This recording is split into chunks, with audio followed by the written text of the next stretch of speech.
Welcome to the chaos sector. We return to the Matrix. Someone pointed out that the body cam footage is from September and not May or April. This is correct, but we didn't care to read the description of the video, just the footage. The format is the year, month, and the day here. Thank you for the correction. The Axon body cam format does, or at least did, display the format of year, day, then month at one point. So thank you for that correction. But then again, it seemed more out of spite. So we will return the spite with a spiteful, thank you. Anywho, let's move on to the more important aspects, such as a woman impersonating a DoorDash driver. We pondered for a moment, before airing our prior episode, if Molly McMichael and Loria Zedek were the same person. We examined their facial features, and the resemblance was convincing enough to suggest that. We searched and discovered different ages, though, and that was the determining factor. Yet, the totality of this case does not guarantee that the difference in age confirms these are two different people, meaning you don't know who individuals truly are, and you definitely don't know who they're working for. Yeah, I know, it may seem like a reach, but government operatives will obviously have multiple identities with different ages, etc. Before we blast Batfield into oblivion, let's go back over the examination of the two. Molly McMichael's Facebook profile doesn't have any photos, no real background information, other than the basic information.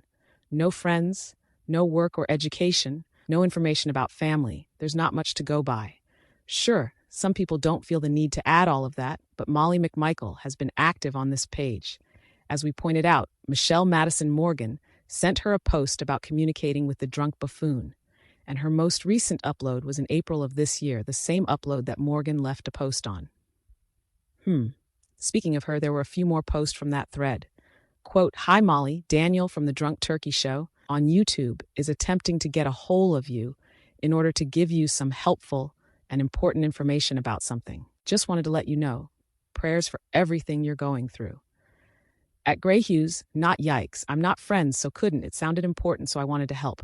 Of course, the DC agent is slithering around on Facebook as well.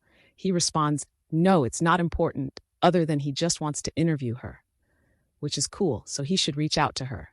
Morgan responds, quote, "I hear you, but he really did say on his show yesterday that he wants anyone to reach out because he has important information and it's not to interview her. Just for your information. No ill intent on my part, just a kind person trying to help someone," unquote. This is crazy. Someone else responded, quote, "Hey Molly, protect yourself. Don't respond to any requests for interviews. Have someone help you make your Facebook private.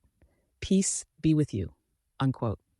Now, if you noticed, all of them are posting, trying to communicate with Molly on a post from April 27th. Molly, of course, hasn't responded.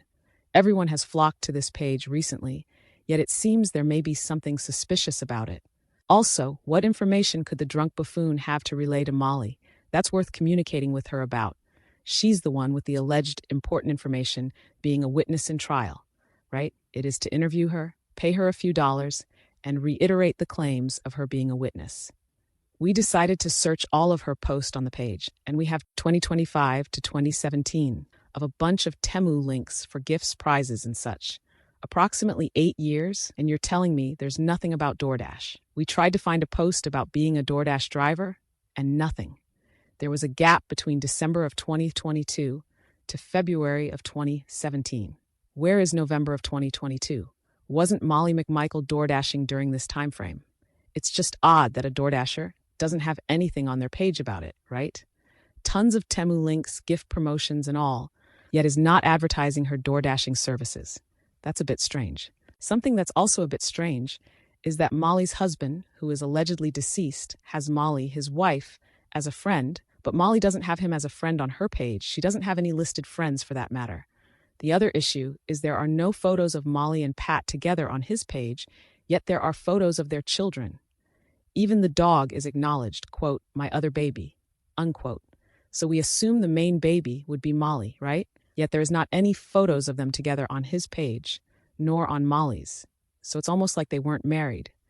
I mean, think about it. Isn't it odd that he doesn't have one single photo of Molly on his page, but he has the dog and the children? His basic info only states he lived in Moscow, but no marriage. We also searched the relatives of both individuals, and from a brief scan, we did not find any photos of Molly with her relatives. Molly with her husband, with either relative, absolutely nothing. We can suggest she's not really into social media or isn't that close with her family, but I mean, come on, there would be at least a few photos of them together. After all, she was active enough to be posting Temu links from April of this year and other posts such as how-to food recipes, and even on December 30th, specifically of 2022, the day Koberger was arrested. Now let's filter all of the posts from 2025 to the first post in 2017. From the year 2025. The most recent post is of course the Temu link on April 27th. The earliest post of this year is January 4th. Within this entire year, no mention of a DoorDash, no link to the DoorDash website, no comments, nothing that indicates an actual person, or a regular person I should say, is operating this profile. Then we have the year 2024. The most recent post was December 18th, and the earliest was January 4th. Again, nothing about DoorDash, just a bunch of links for Temu and other promotional gifts. Then we have the year 2023. The most recent post was December 27th, and the earliest was February 1st. More of everything but DoorDash, it's strange. Then we have the most important year, the year Molly McMichael allegedly delivered DoorDash to Xana. The most recent post was December 30th, the same day that Koberger was arrested by the way. The odd thing about this year, there isn't anything else posted within the year other than the month of December. So from December 30th of 2022 to February 1st of 2023, Molly McMichael was not active on Facebook. We can suggest that she was perhaps dealing with law enforcement, right? There is a 5-year gap of inactivity from 2022 to 2017. Is it possible that all of the posts prior within that year was deleted after Koberger was arrested and she was interviewed? Well, that would mean the actual day Koberger was arrested, being December 30th, she's posting tons of video links for smoothie blend hacks and such. That doesn't seem normal. Also, she apparently didn't feel the need to post anything about the Moscow murders from 2025 to around 2023. She's from Moscow, right? Obviously she heard about it because she was the DoorDash driver. Now, Loria Zedek's profile doesn't have anything worth addressing, to be honest, so we'll bypass that. Although there is a bit of suspicion surrounding McMichael, Loria Zedek is not the woman in the body cam footage. After careful examination, looking deeper into the facial features, that does not appear to be Loria Zedek. Yes, they do favor each other, could even be considered siblings. The hair could pass, the forehead shape and size could pass, the eyes could pass based on the quality of the video, the nose could pass, the mouth could pass, and the jawline and chin could pass. But there are a few distinct differences. The woman in the body cam has deeper and more defined eyebrows, which resemble the photo of Molly on her Facebook profile. Loria Zedek has softer and lighter eyebrows. Heck, they're basically gone. Meanwhile, the woman in the footage clearly has healthier eyebrows. She hasn't lost any hair from her eyebrows yet. Also, there is a slight difference in the lip shape that favors Molly's more than Loria's. And now it's starting to become even more magnified that this is in fact Molly McMichael in the body cam footage. We came across a video on Loria's profile where we examined her voice, and she's got a bit more Midwestern, folksy accent compared to the woman in the body cam footage. In addition, Molly's activity during the time frame her encounter with Pullman PD. There's a gap in her timeline of posts between August to October 9th of 2024. So being stopped by Pullman PD September 4th and 5th, a mystery as well. But this gap would be when she was dealing with law enforcement. It adds up. Quite odd though, she jumps back on her page advertising Temu links about a month later. But to Loria Zedek, you're not Molly the magician. We apologize for that accusation. Before the previous episode was aired, we were contemplating if Molly McMichael and Loria Zedek were the same people, and the name was changed after her husband's death. Then we realized that there were different ages of the two. So we decided that it was likely that Loria Zedek had impersonated Molly McMichael in the body cam footage. Well, all of the above were wrong, because Molly McMichael didn't have any additional photos to examine, which would have definitely showed the distinctions more clearly. The body cam footage did resemble Loria Zedek. Yep, seems we're not slick enough and need more WD-40. Jokes. We don't like making mistakes, it ruins our episodes. So let's try to make up for it. Now, this brings more attention to Molly McMichael. Bill the Real Deal Thompson was the prosecutor in the murder trial of her husband. She testified in that trial, and now she will be once again called to testify for the same person. Okay, we have a few fragmented pieces floating around, which is making things frustrating. If Molly McMichael was the DoorDash driver, then the audio of the woman visiting Jack in a crack needs to be put into question severely. And it's not actually based on the description of the female, although that's important as well, but it's the claim that the female ordered and delivered the food to Zana. Now what do we do with this claim by the employee? This is a problem. Doing a bit of digging, we found a potential connection, which still aligns with our overall theory. Bonnie's friends list on Facebook. What sticks out here to you? We noticed the name Isaac Segura, a relative of Molly McMichael. Now Isaac has 2 profiles, and the first one, being when he was younger, has a friends list that includes none other than Bonnie and Molly. But there is a disconnect between Molly and all of her friends and family on her page specifically. Either she doesn't really embrace them, or it's possible that Molly may have or have had a drug addiction, which usually leads to resentment in family and friend circles. Just on a basic level, Molly would have a few photos of family and friends, especially her own family with her husband and children. So it's possible that she is a drug addict, and based on the body cam footage, it seems the same concept applies as it did with Gloria Zidek. Now, it doesn't appear Bonnie is friends with Molly, but she's friends with one of her relatives. Okay, we're just putting it into context here. Bonnie and Clyde are the pushers in Moscow, or were the pushers in Moscow. Molly McMichael clearly looks like she is suffering from a drug addiction.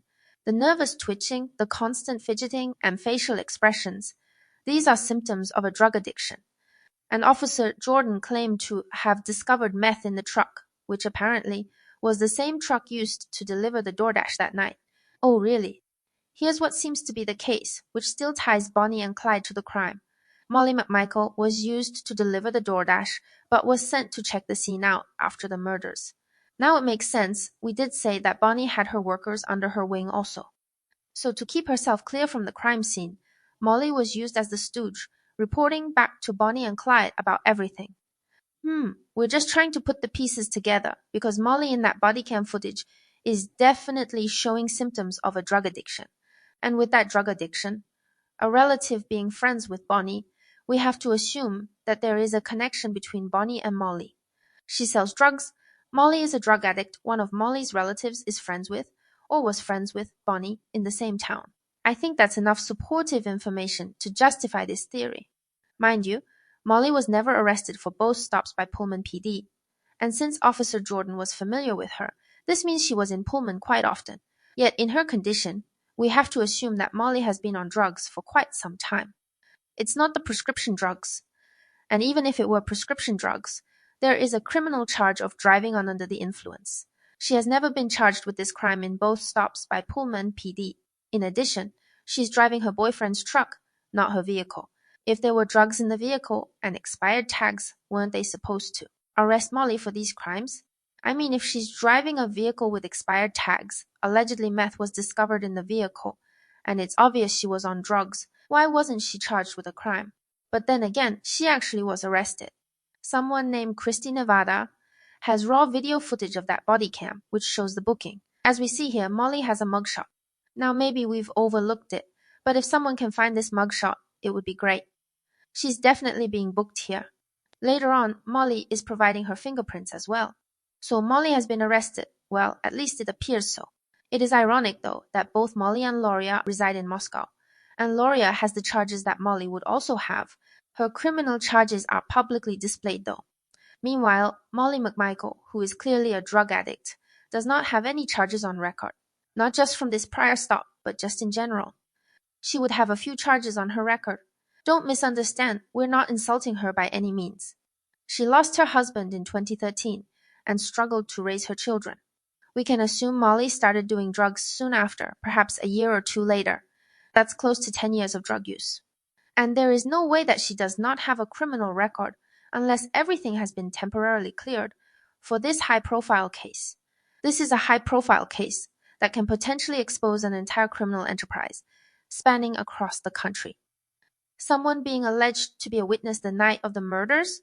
Well, her criminal record would have to be temporarily cleared to protect her image, which would compromise her witness accounts based on the drug element, which may provide a trail to other individuals. And of course, this would be the motive behind the murders, you see. Again, Molly McMichael Segota does not have an arrest record. And based on her life and lifestyle, we can clearly see that she is a drug addict.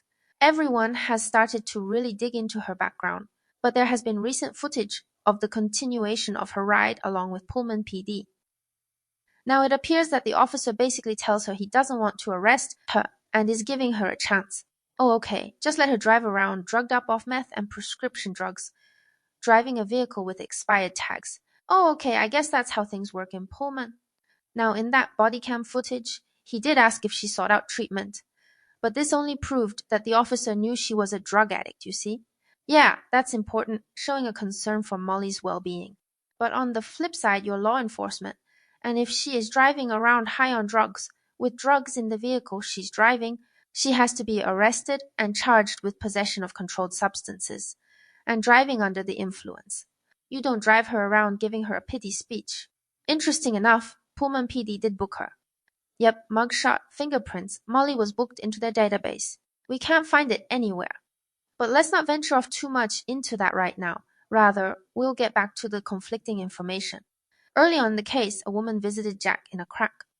She spoke to the employees there, and they told her a girl with dark hair ordered the food, and of course delivered it as the DoorDash driver. What do we do with this audio that claims there was a girl with dark hair who had ordered the food?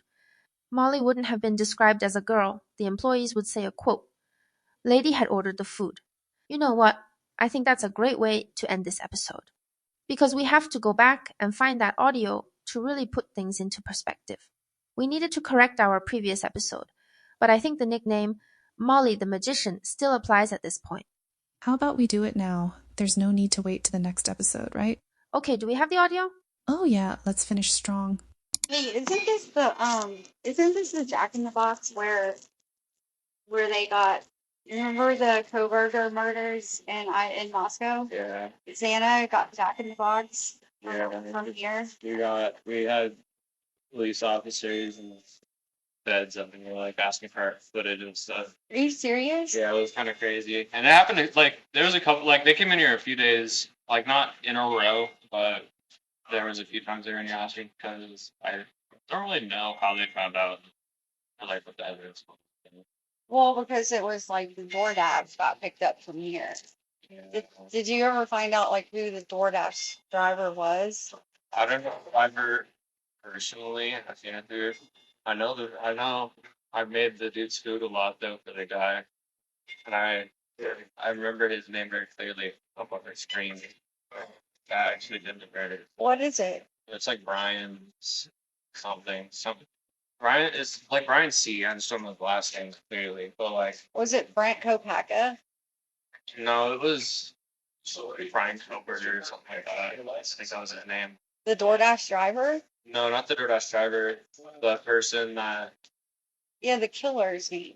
Yeah. I'm talking about the DoorDash driver. Who was the DoorDash driver? You know the DoorDash driver that was DoorDashing for the murder? Yes. Yeah. You know, I don't know her name, Dang. but I was talking to her the other day. Who was it?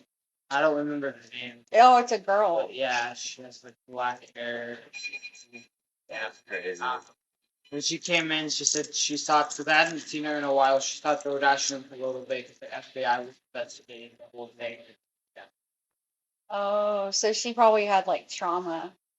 Probably a little bit, Maybe, yeah. especially being involved in that. I mean, it's kind of weird. She general. ordered it, or she dropped it off, like that. Yeah. So it was a girl. Yeah. Oh, I assumed it was a guy this whole time. It was a girl that dropped off. That's interesting. I think we have the evidence of a staged delivery, right? We went over this already, but now you hear the audio for yourselves. The guy says it was kind of weird that she ordered it and then dropped it off. Let's listen to that segment again because someone apparently knows Xana, right? Oh, so she probably had trauma. Probably a little bit, Maybe, yeah. especially being involved in that. I mean, it's kind of weird. She ordered it. Or she dropped it off. Does everyone understand what this means? Yep, this dasher knew Xana personally to make that order for her. Now, to be honest, even though Molly McMichael is from Moscow, does anyone think she knew Xana in any way? The chances are highly unlikely. But another individual who has been in that home knew those housemates, stayed on Shetland Court Drive, about 2 minutes from the neighborhood. I mean, should I continue? Molly McMichael was not the DoorDash driver. Or how about this? She wasn't the female who physically went to Jack in a crack to place the order. She was used as Bonnie's alibi.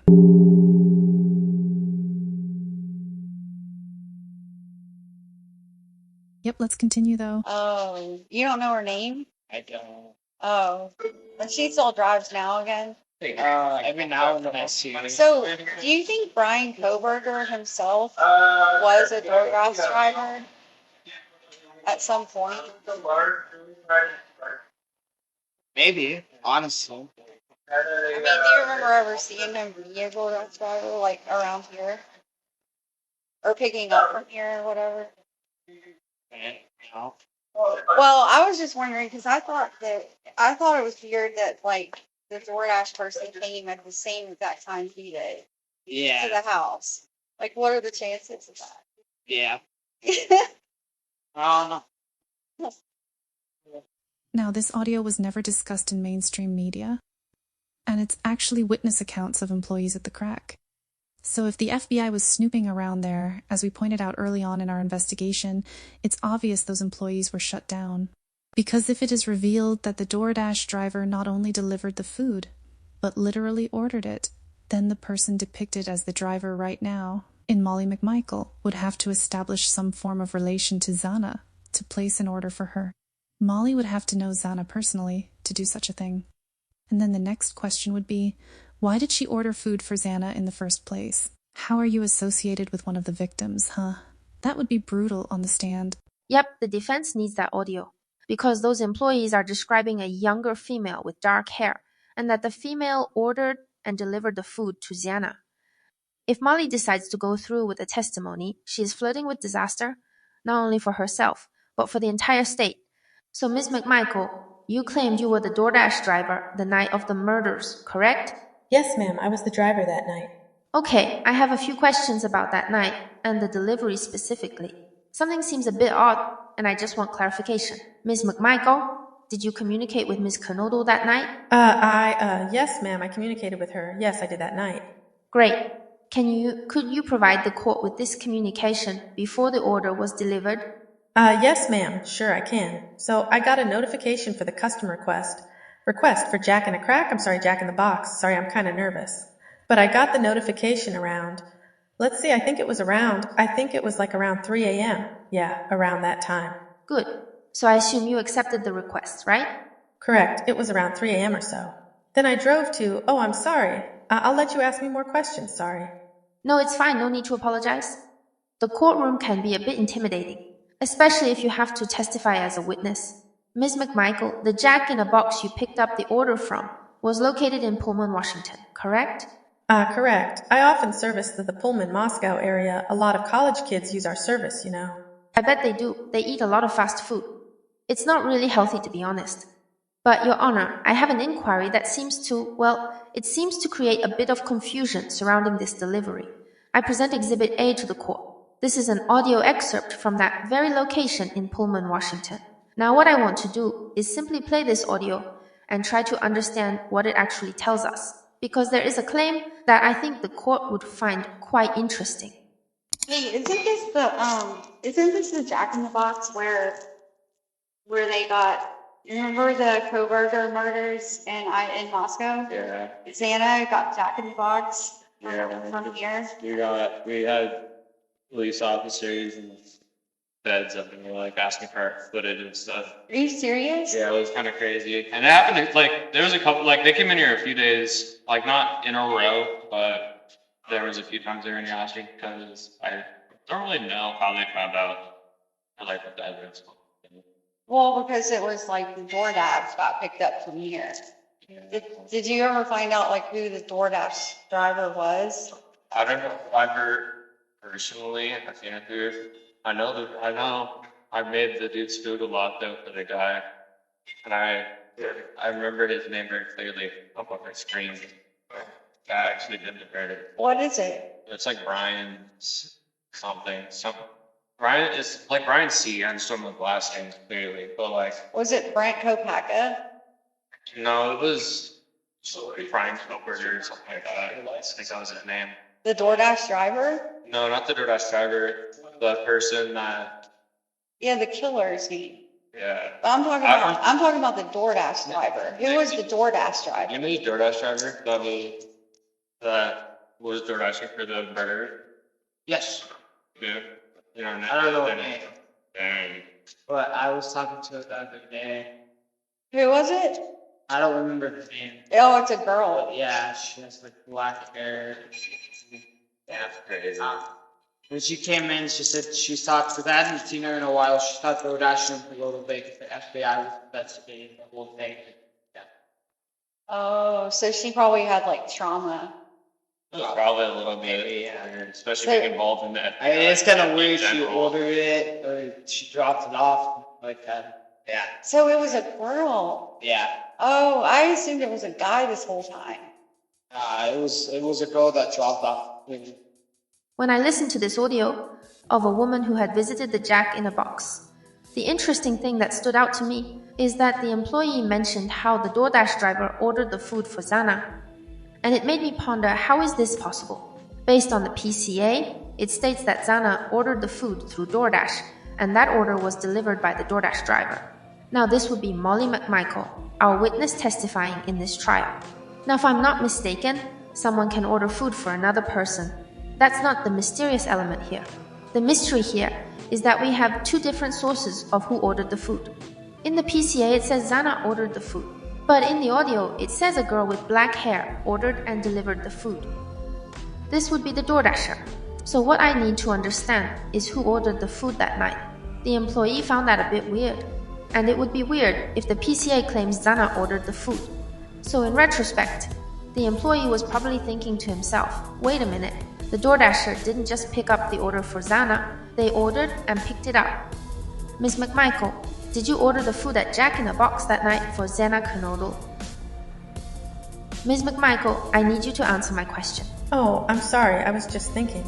I'm just trying to remember. I'm sorry. I'm trying to remember exactly what happened. It's okay. Take your time, you might need it. The employee stated that a girl with dark hair ordered and delivered the food to Zana. This would be you, correct? Yes, I ordered the food for Zana. If I recall, yeah, I was like, it's okay, I'll just order it for her. It was just a good deed, I guess. Are you sure? Because this contradicts the PCA that claims she ordered her food. Your Honor, it seems we have conflicting information here. And it's quite alarming. Someone is obviously not being honest. Either it's law enforcement, who claims Zana ordered from Jack in a Box, or it's Miss McMichael. Because the female described by the employee does not match the description of the woman testifying today. She was described as a girl with dark hair, and Miss McMichael is in her mid-40s. Surely the employees wouldn't describe her as a girl. So what I ask the court to do is consider that the witness accounts can't be credible until we find out who actually visited the Jack in a Box, because it does not appear to be Miss McMichael. This is the Chaos Sector.